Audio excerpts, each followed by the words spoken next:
is just a few minutes after 8, and I hope that this stupid mic is doing okay. I know it crackles a lot. I do not have the best mic, um,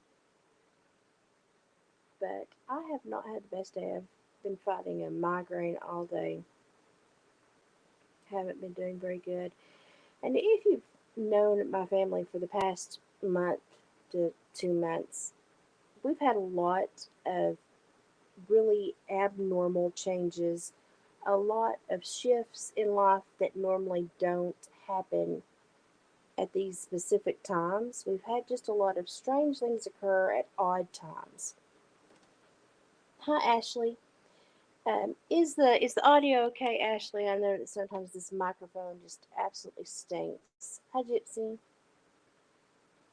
So for the past couple of months, on top of my health that is like a constant concern and thing that I have to balance, we have had a lot of health issues from David. We've had a lot of worry with his kidneys. We've had a lot of new financial obligations accumulate with medical bills because of his kidneys. We've had a lot of strange things that don't normally happen all at once, happen very rapidly in our world. And when those things happen, I take a step back and I go, well, when it rains, it pours. Um, Bad things normally comes in threes, and it's not really anyone's fault. It's just life. Life happens as we age. Our bodies need more help. Things go wrong. We have problems. But at the end of the day, this is my problem to fix. This is my family. And this is my problem to address, fix, aid David in resolving. This is what I have to focus on.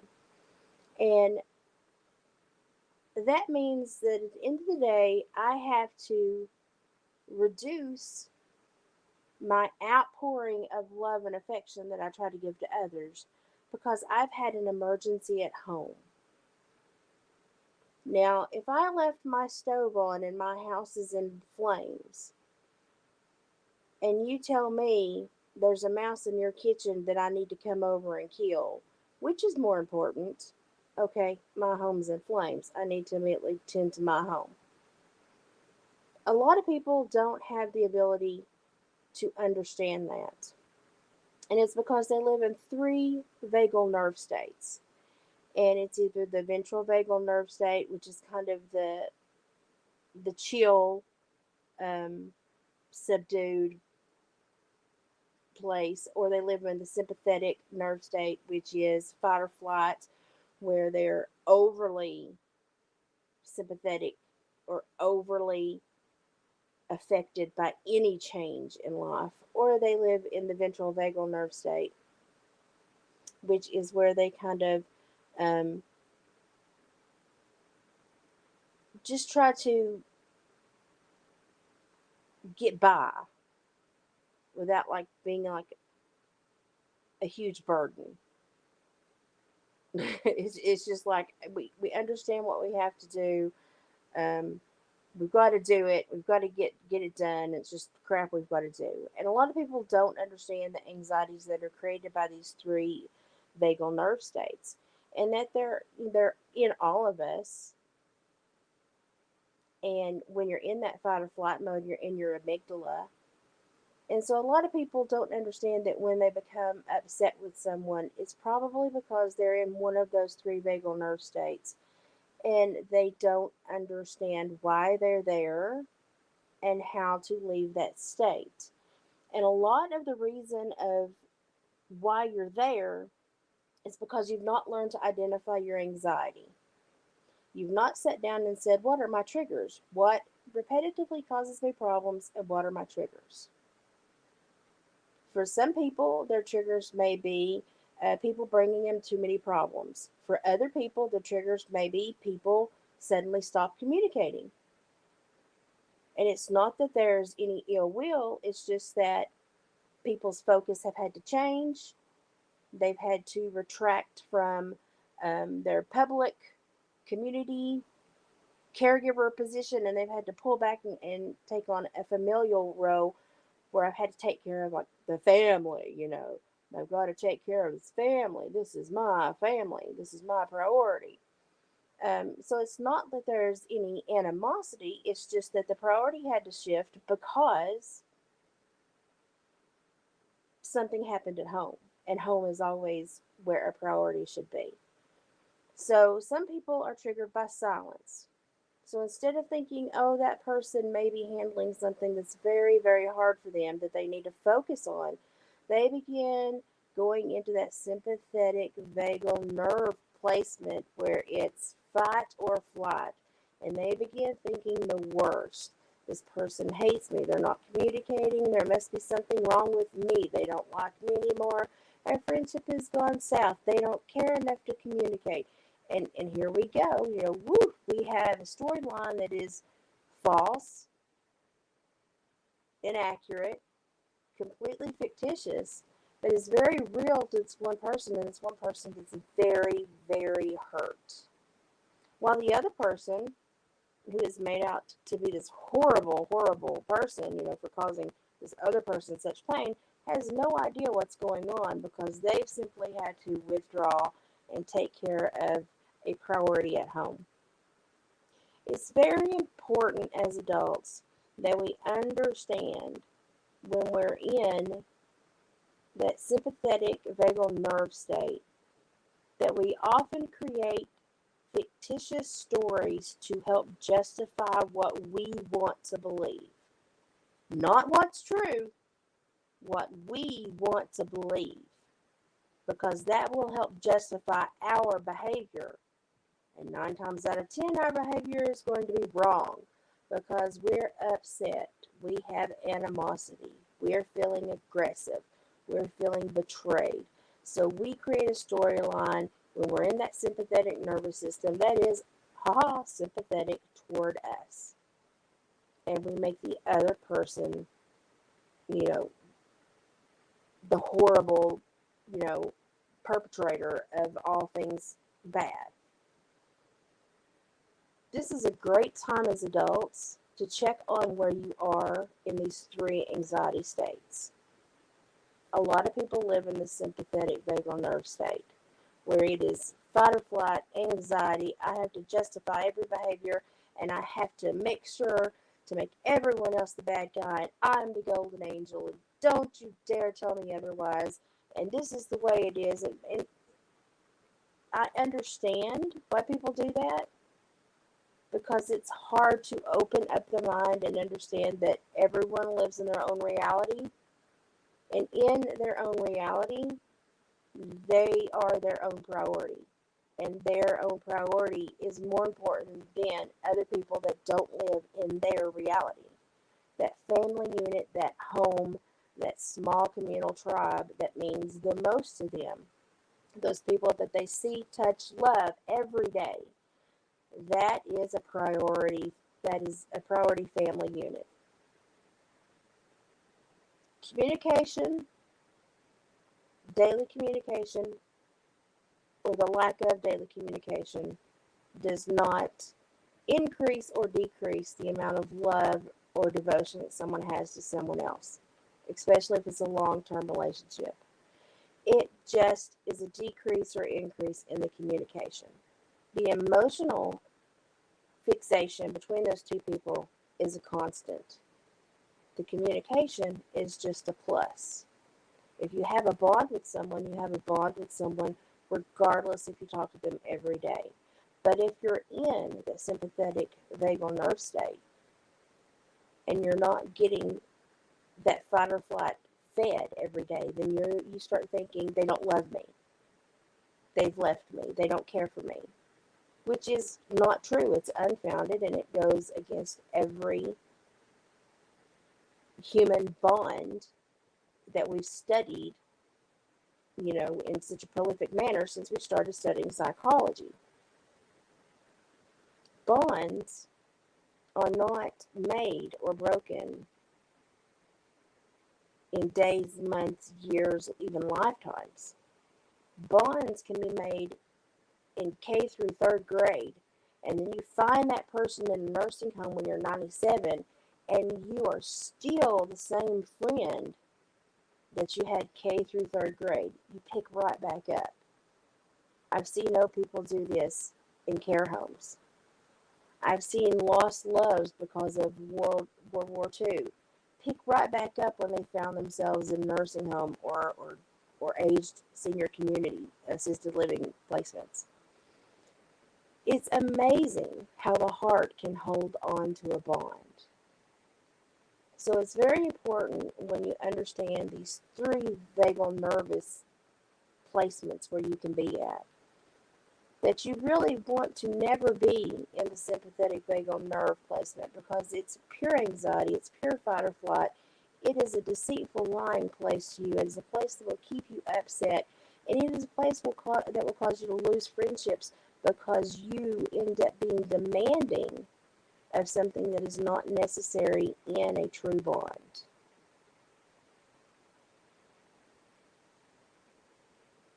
Think of the people that you truly love.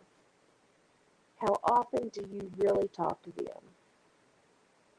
But you know that you love them.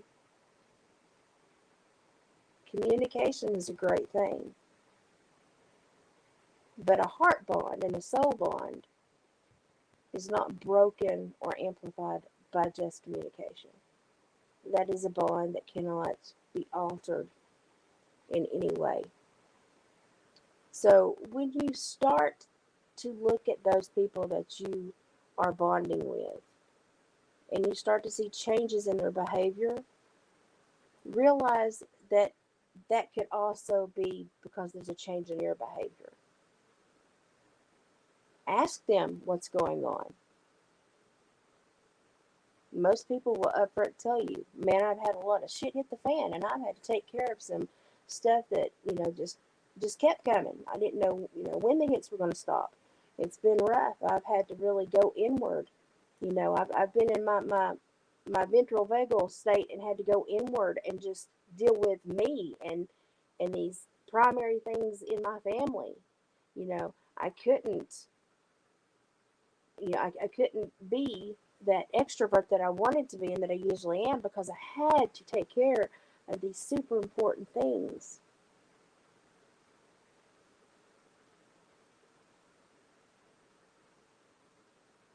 So while you may have thought that somebody was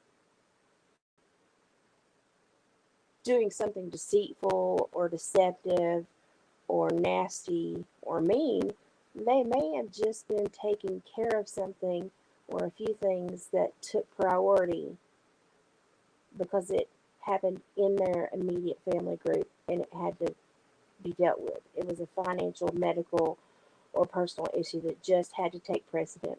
That happens from time to time. And you cannot make others out to be, these horrible villains because they take care of themselves. Because if something were to happen in your home, you would shut down and go into that ventral vagal state and withdraw and take care of your family. And I would hope that I would not go into the sympathetic state because I felt your absence and think that your absence meant you hated me or you didn't care for me or you just finally decided, I wasn't worth her time. She didn't think enough of me to do this. I would hope that I would say they must be dealing with something that's very important to them right now. They must be putting their time and energy toward that. If they needed me, they would ask for me. But when they show back up, I'll make sure to ask if they're okay. I've noticed you've been a little busy or not online as much. Everything okay? Certainly not going to pry, but I certainly hope that I would keep an open heart of love instead of wanting to shut that door and create a fictitious line, a storyline that made me feel good. Because feeling good when you're an adult is not the most important thing. Being fair, being objective, showing grace, compassion, understanding that lives change, energy changes, anxiety levels change and things happen, and life's a roller coaster. And if you truly love somebody, you get on the roller coaster with them. Sometimes you don't get to sit next to them in the same seat. Sometimes you have to wait and let them take a car ride with a few other people before you get to take, the same car ride with them. But you're still in the group. Placement is perception. It's where you think you are, how close in proximity you think you are. But let me tell you what, that's also a lie. Because if you have a heart bond and emotional bond with somebody, placement and the perception of how close you think you are to that person is a lie, because you're in their heart and you can get no closer than that. So a lot of people talk themselves into these anxiety ridden states, or these states where they're trying to figure other people out, when really they need to be looking inward and wondering, why do I go here? Why do I automatically create a beef when I don't know if a beef exists? Why does my mind always go to a dark place? Why do I always go to this sympathetic vagal nerve response where it's fight or flight and it's anxiety ridden and I'm not good enough and everyone hates me and nobody loves me? Why do you do that? Normally it's trauma based. Normally it's an abandonment issue. Normally you probably need to talk to somebody and go get some serious help to kind of understand why you do that. But one thing that I can tell you is that until you learn to value yourself and understand that you have to value yourself as a priority, your family as a priority, your family group as a priority, and you have to learn to love beyond the emotional squabbles of a family. You have to learn that heart placement that those people have, that emotional bond, goes beyond the shit that people can start, because people can start some shit. You have to be able to be willing to say, okay, that got a little out of hand. Let's rein her back in and get back, to where we need to be, because I care about you. But you need to be aware of these three states of anxiety and where you are constantly at. Because if you find yourself constantly in sympathetic or even in ventral, then you're either super fight or flight or you're super shut down. So it's healthiest to kind of bounce between them all and use them appropriately in life so that you can handle situations so that you don't become overwhelmed. But it's never good to visit one and stay there at all times, or have one or two that are your go-to that you stay there 99% of the time. You need to learn to visit all three and to use them appropriately. So this is just something that hit me hard today, because the last few months I have withdrawn because I've had so much nursing care at home. I've had so much physical therapy that I've had to do. I've had so many issues with insurance that I've had to take care of. And David's health took a massive dip. My family has had some renegotiation and reevaluation, and basically we're having one of those, I don't know, one of those um, reforming. Um, and it's been a very rough time for us. Then we've had a wedding in on top of that. And it's just, there's been a lot going on, and then the financial burdens of David's kidneys, and there's been a lot going on. And at any time, I could have justified saying, screw it, I don't want to talk to anybody about it. I need to shut down for a few days and deal with this internally. And that's completely okay. You can do that. Visit there for a couple of days, just don't stay there for a week. That's what I say. Have those emotions, talk to yourself, take a couple of days, just don't stay there for a week. I have had to be like 15 characters to take care of everything that's gone on in this home in the last 2 months. And it's been difficult. It's taken all of my energy. I've had to put a lot of friendships on the back burner And I've said, I'm sorry, I'm busy, I'm healing myself, trying to help my husband, I'm handling this, and I apologize. I'm not going to be as easily accessible, and I'm not going to be making as much content, but it is what it is, and I'll be back when I can be back. That will happen periodically with my life because of the diagnosis I have, and now with the issues that my husband's having with his kidneys. It's just going to happen. It's going to happen. And it's one of those things where we have to look at everyone and say, they're a person just like me. They have emotions just like me. They have issues just like me. And they also have problems to where they need to deal with it and not have someone else with their finger up their hind end all the time. Because there are certain things that we have to deal with on our own. And the addition of someone else is not helpful at that point. And we just kind of have to pare down and deal with it. And it's not done to be nasty or mean or vindictive or to be a bully. It's done because that's how that has to be processed and fixed within that family unit, because that's who it deals with, that family unit, no one else. So, just be careful how you treat others. Be careful what jumps you'll make when you think about others' behavior and why they may or may not be having that behavior. Make sure that you understand what's going on inside of you when you're making those assumptions, or you're making those justifications, or you're trying to normalize behavior that is abnormal. Make sure that you understand these three vagal nerve anxiety states. They run us as adults, they dictate a lot of our behavior, and they dictate a lot of friendships. And if you have a lot of issues with friendships, then you probably need to learn a lot about your vagal nerve anxiety issues, because that's like one of the predominant issues that really plagues adults and adulthood friendships, and maintaining those adulthood friendships. So this is just something that popped up in my world today, and I thought, hey, it's a great, I'm calm. It's a great way for me to be calm and talk about this today. Um, because there are a lot of people that wanted to talk to me today, but I've had a horrible migraine and had to sleep. I was wanting to visit a friend today and could not do so.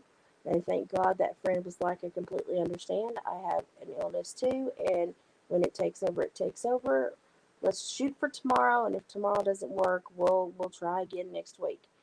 Thank goodness that that person understood from that perspective, instead of going into that sympathetic vagal nerve system. Well, she really didn't want to come over today. She really just doesn't like me. She really just only comes over to basically, keep me complacent just in case she needs me in her world. She's just playing me.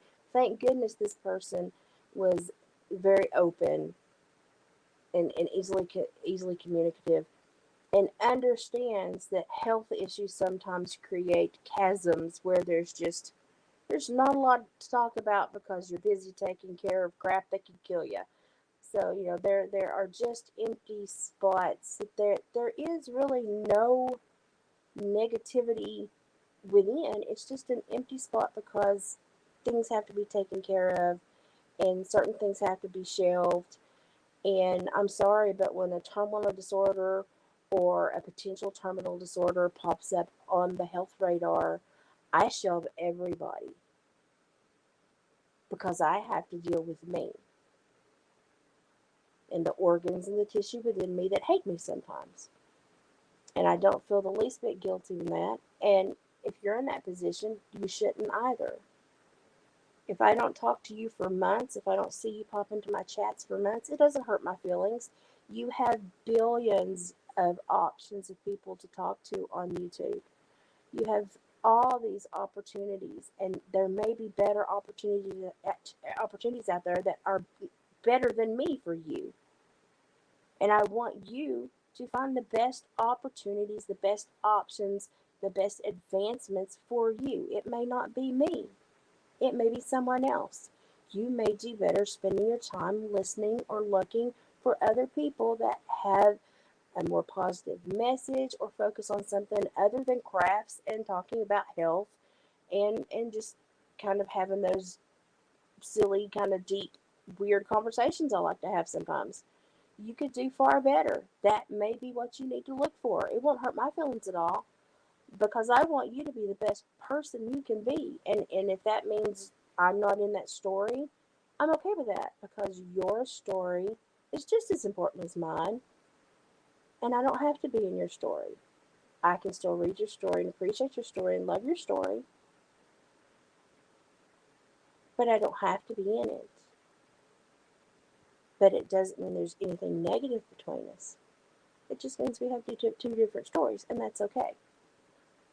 So, this is a lot about how you train yourself to react to negative things or what you perceive as negativity, or learning to understand that sometimes you train yourself to go dark because it's easier to make someone else out to be the villain rather than to address your own issues and your own dark spots. I have to check myself a lot. Like last night when that whoever that was being a turd at the very end of my live, I had a few ways I could have handled that. I could have been just as mean and nasty as they were being, and I could have gone for the hurt. I could have gone for the pain, which was what they were trying to do. They were trying to hurt me. They were trying to create pain. They were trying to discredit me as a person. They were trying to say that what I was doing was of no importance.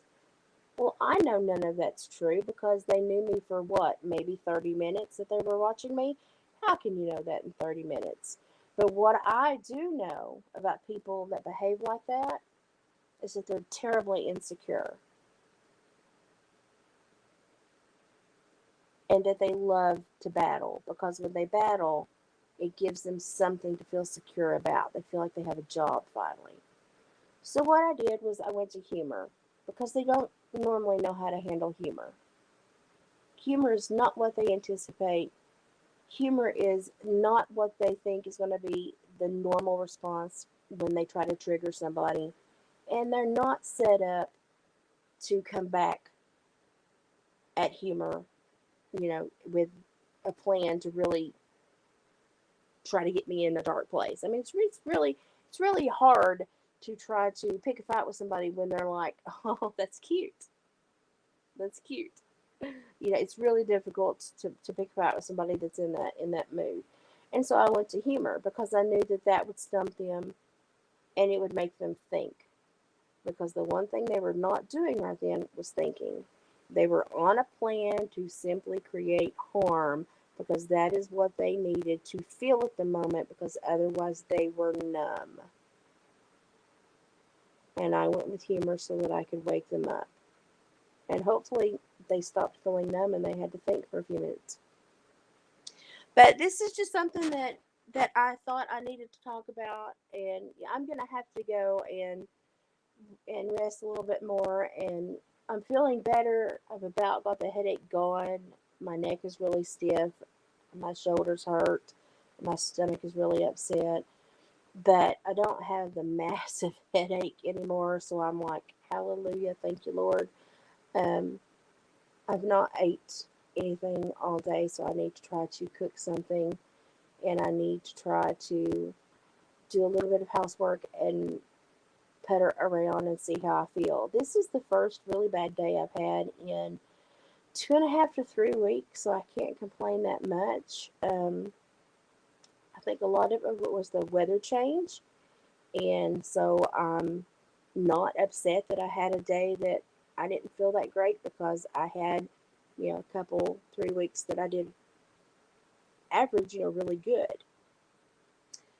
So I am happy with the spacing that I'm having between the flares and the issues. And my nurses are as well. So I always try to look at the positives. And I did kind of overextend myself Saturday, but um, my body did, like 90% better than it normally would have done last year before all of this physical therapy and all of this work I've done. So I know that it has taken a lot of my time away from YouTube and away from some of my new friendships, but it's been something I've had to do because if I want to be walking and I want to be healthy and I want to be able to be mobile as long as possible, I have to do these things and I have to focus on me. And I know that most of you understand that. I know Gypsy and Fang and Denise and I mean everybody, a lot of us here we have our own health issues. So we understand each other. Oh, we've got Jean. Hi Jean, how are you doing? I haven't seen you in a while. I've missed you. We've got Leva Cats, we've got everybody in here. Ashley and everybody's in here today. But it's just something I wanted to say. Check this out. Look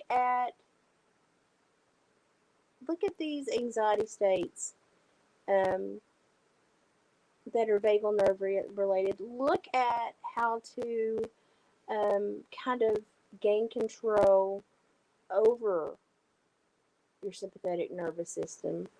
Look at how to reset your vagus nerve. Um, Look at a lot of those holistic approaches to things because they work and they will create a conditioned response to where it will calm you down. It's great for people that are a little bit more edgy, a little bit more anxiety ridden, a little bit more likely to kind of fly off into the ether as opposed to sit down and think about something. And y'all, I do both. So, I have to be careful and watch myself just like everyone else. But really think about this. This is something I've not really talked about, but today I thought today's the day that we need to talk about this. So,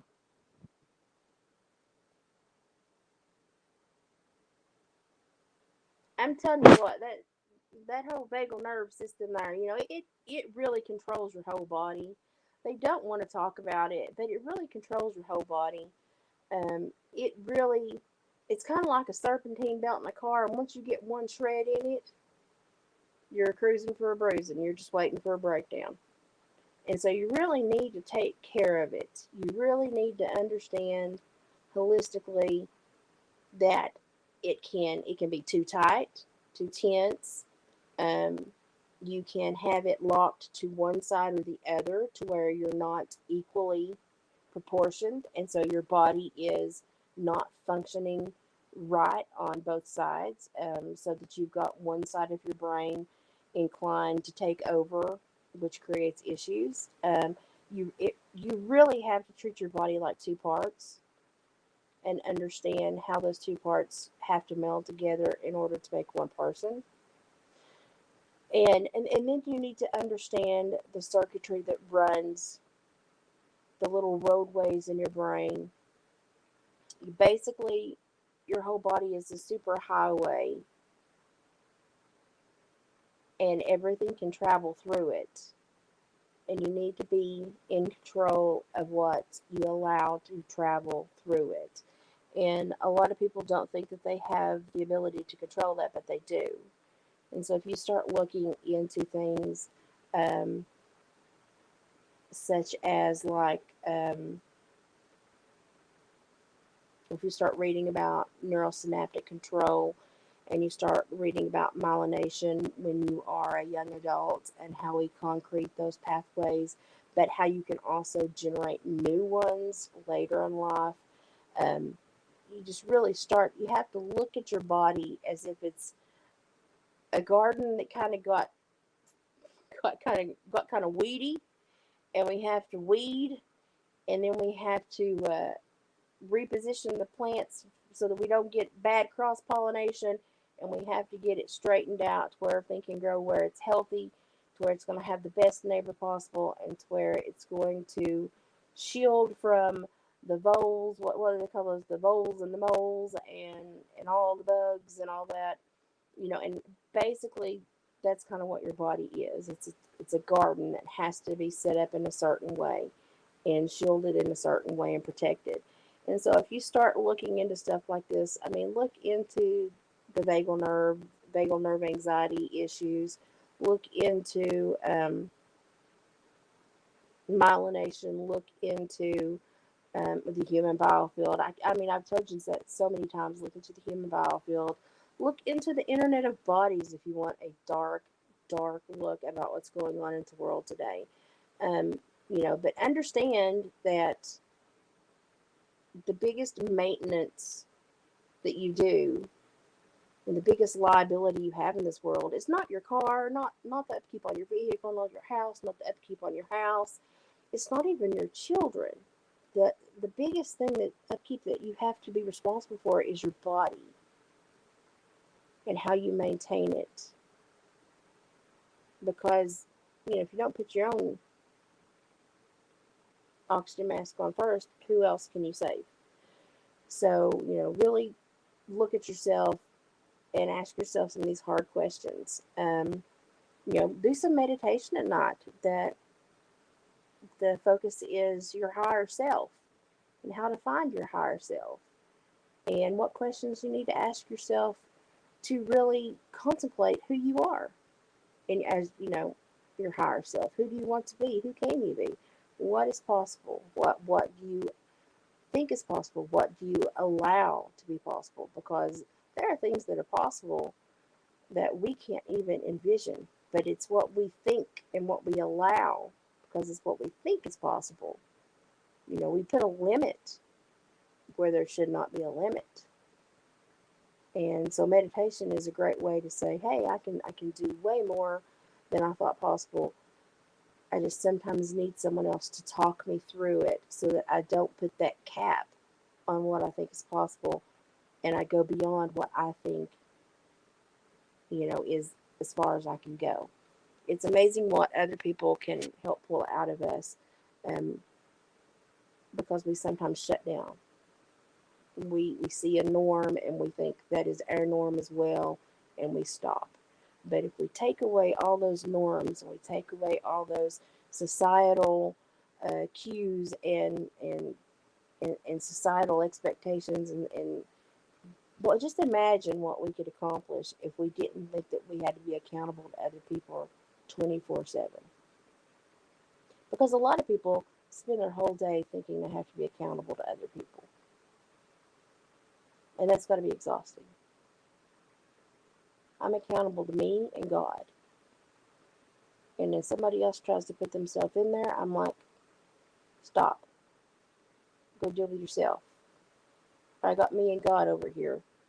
My plate's full. You and God need to go over there. Your tab's your tab, my tab's my tab. Stop trying to mix tabs. I'm responsible for me, you're responsible for you. And stop allowing society to dictate who you think you can be or what you can accomplish. And stop creating fictitious problems and drama where there is simply someone taking care of themselves and making sure that they're priority so that they can be healthy, doing the same thing that you would do in the same scenario. We have to stop wanting villains so that we can start creating heroes. Because the world needs more heroes. It certainly doesn't need more villains. And I think that's where I'm going to shut up tonight. And I always love the little sidebar conversations. I love to go back and read them and respond to them. So y'all know when my eyes are a little bit clearer, I will. But I can tell you since you're here and since you're talking, I appreciate you so much. The big takeaway from this is that, I've got a sister. I was raised with her, so I call her my sister. I haven't talked to her since 3 years after high school because we got married. We had families. We had divorces. We had job changes. We had to move. But when we see each other, it's like time never changed. The clock never ticked, and we're right back to where we are. And those are great friendships. And yeah, we could get mad that we don't make time in between and that we make other things super important and we should be more important and I feel I should be more important. But we both know that that's counterproductive because we've both got multiple children, we've both had multiple health issues, we've both had to move farther apart. I mean, there's just so many things that we could lay blame onto. But what we decided to do is just remember that we love each other. And when we see each other, that's what we focus on. We love each other. And we immediately are happy, we hug, and we pick it right back up. And we hold no animosity because life happened. Because life happens for everybody. So the next time somebody has had to back away and take care of something and not be a prominent fixture in your world, if it hurts you that bad, talk to yourself. Because you should be your own prominent fixture in your world. You should be your priority. You should be able to dictate your world. You should be able to keep your world sound and moving forward without the aid of anyone else. You should have that skill. If you become upset because people have to take care of themselves at times and they can't give what you think you're owed, that's not a friendship, it's a transaction. Start to look at your friendships and what they really mean to you. Because an emotional bond is always going to be there. But a transactional friendship, you can talk yourself out of. And I hope that no one ever talks themselves out of a friendship with me. I hope they understand that my health is just my health. And my priorities change as my health changes. And my priorities change twice over because my health changed this winter, and then my husband's health changed this winter.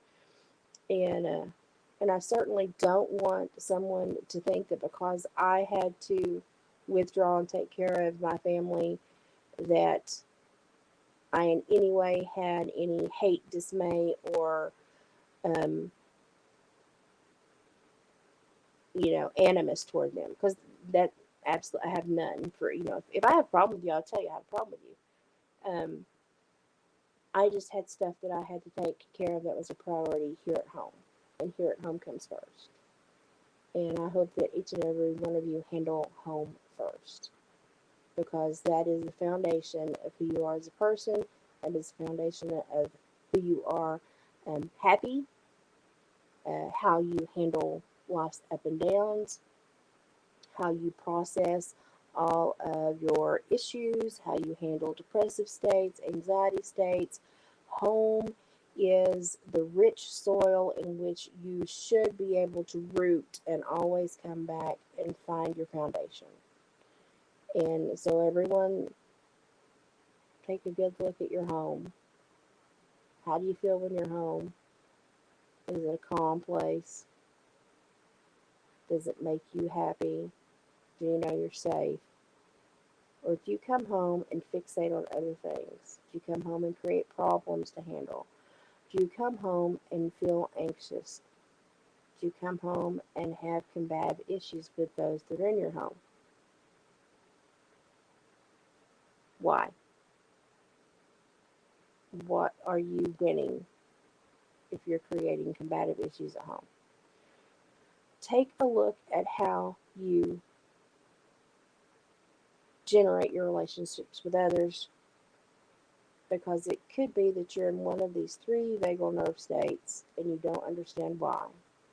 And it could bring you a lot of resolution if you understand why you're there. And it could change you as a person, the foundation of how you feel on a daily basis. The friendships, it could make them much more rich and long term. And it could really help you understand that you are not dependent upon another person to feel safe, accepted, needed, necessary,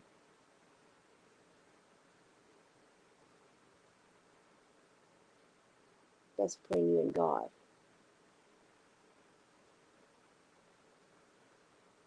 So I hope everybody takes time to think about this. Oh, look, we even got Joshua Rock in here. Hey, Josh. If everybody doesn't know Joshua Rock, he is an amazing and inspirational guy. He does speed rounds of the news, and he has the best little wit and sarcasm. I love to listen to his speed rounds. Go and give Joshua Rock a follow. You will love his speed rounds too, I guarantee it. And he will be an inspiration to you when you want to complain. Go watch Joshua Shiraka. Watch what this young man accomplishes daily in his life. And then tell me if you can still complain. Because you know something? Josh inspires me every day. And when he doesn't do videos, I miss his videos. Because he has got a very sharp wit and a very good eye for the news. So everybody go give Joshua Shiraka a follow. You'll adore him. He's awesome.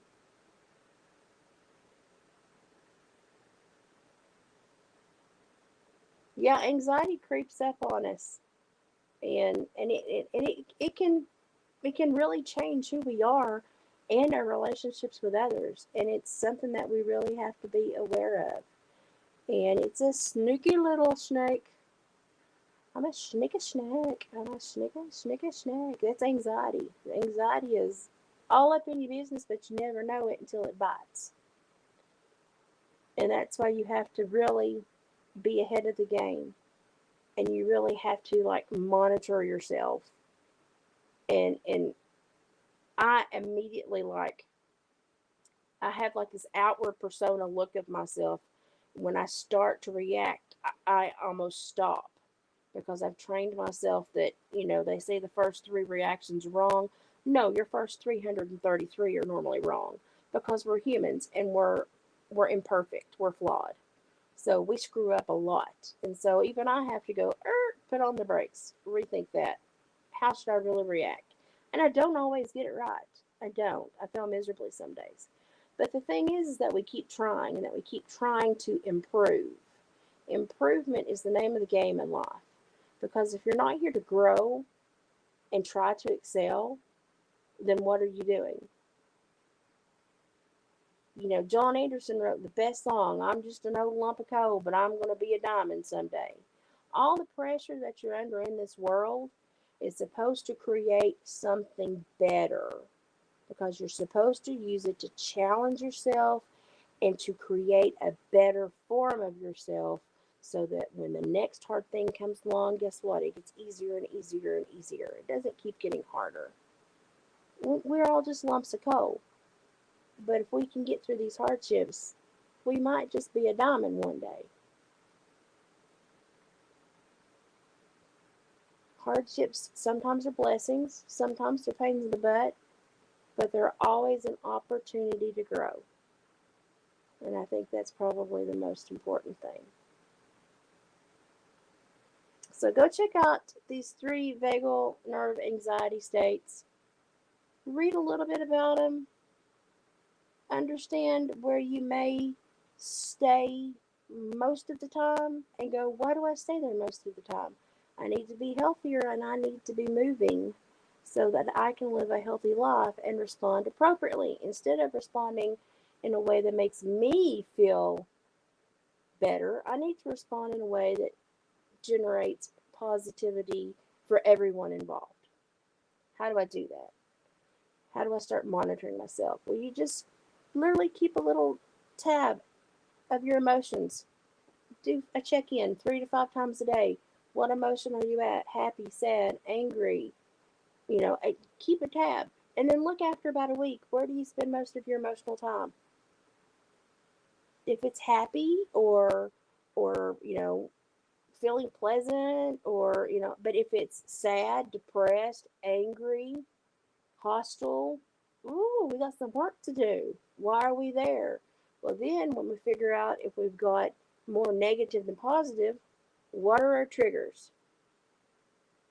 Figure out our triggers, then we start to reduce those triggers so that we can reduce those negative emotions so that we can put ourselves back into better emotional places. So if negative emotions are normally triggered by like drama or getting into a drama filled space or a, a storyline or a YouTube channel that is tense or um, creates tension between the subs, reduce that. Find calmer places to be. Find less drama, less tension. Become a better person. Put yourself in a happier place. God did not create you to wear a frown. He didn't speak everything into existence so you could use 42 muscles to frown when it only takes like 3 to smile. God in his infinite wisdom knew he wanted us to smile because he said, I'll make this easier than frowning. But we as humans, we go, oh, but it's harder, so I'll do this better. No, we make things so complicated. Use those 3 muscles and smile. Stop frowning. But do emotional check ins. Find out which vagal nerve state you're in. Find out how you're responding to yourself and others. And start to say, how do I improve this? Because when you improve your relationship with others, it's only because you've improved your relationship with yourself. Because self love is the only way that you can create any other love that emanates from your body, mind, and soul. So go out into the world and find your heroes. Stop creating villains.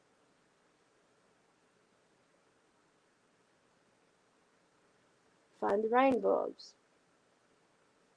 Don't look for the storm clouds. It's all about perspective. God gave us free will, and he gave us a mind of discernment. Use it in a positive manner. And just because you might feel left out of a scenario, it doesn't mean you're not loved. It doesn't mean you're not thought of. It doesn't mean you're not prayed for. It just means that sometimes people get busy and priorities take place, and life has upsets. Love is a constant.